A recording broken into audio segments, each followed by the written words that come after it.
Hi, this is Canning 101, a little bit of prepping. What I'm showing you is something you can do without really any tools, a little bit. I've just figured out I have to pause or stop my video to flip to the screen. I don't know how to do it any other way. I don't care, so hold on. Okay. I'm using glass mason jars. Today I'm doing rolled oats. Mason jars or ball jars, they'll say ball on them. No plastic, so that's a plus. They come in the regular width size. It takes these lids, okay, regular, and the wide mouth, which take wide mouth lids, obviously.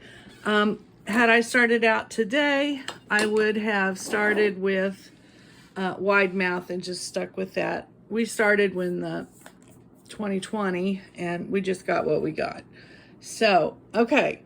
You need a tool like this, which you can get in a canning kit for about 10, 12 bucks, plus some other tools.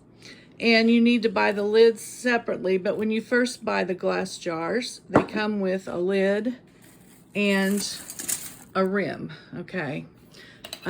So what I'm doing in the bottom of this, I have put oxygen. So you buy those off of Amazon. And if you take oxygen away from most food products, basically you're killing any bugs that are in there, plus you're preserving it for a long period of time. So when you've got them in an open jar like this, you need to be quick. And so I'm going to try to do this and show you. This is basically all I'm doing is filling the jar, okay? And then once the jar's full, you're gonna, because I have the oxygen in there, you just screw it down, and then I write and date whatever's in the jar, okay? The other way to do it, and there's a couple of things I have this thing, which works on regular jars. It kind of quit working on my wide jars, and my older one, they both remove oxygen from a jar. You know, you turn them on after you've got stuff in there, and it just pulls the oxygen out. You don't have to use these oxygen things or buy anything once you buy these. They work great for a couple years, and then I have found I have problems. So just be on the know of that. But other than the oxygen, then you don't have to spend the money or put the oxygen stuff in, and you can fill it the same way, you know, shake it down, put the lid on, and there you go.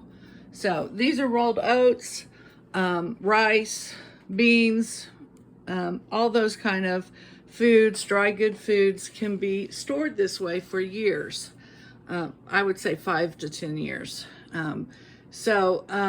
There are some things you do not want an oxygen thing for, and that would be sugar, salt.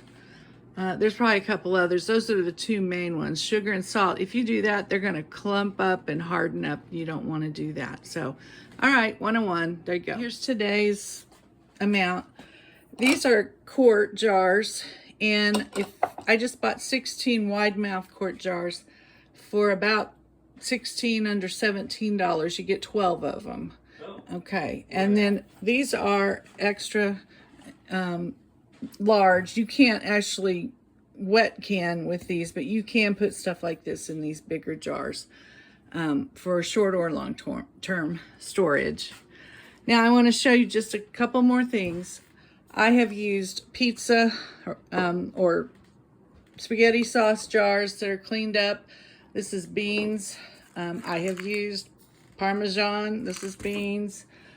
Here's one from 2024, organic rolled oats, looking mighty fine. Sea salt, just in one of these.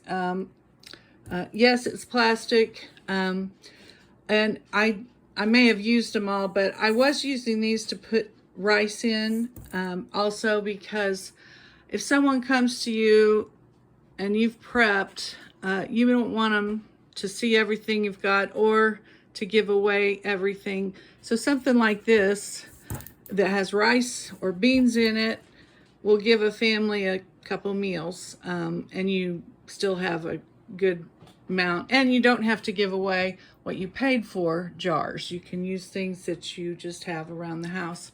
So, oh, and you can also use this size, 2 liter, to put stuff like that in. So, okay, end of lesson 1.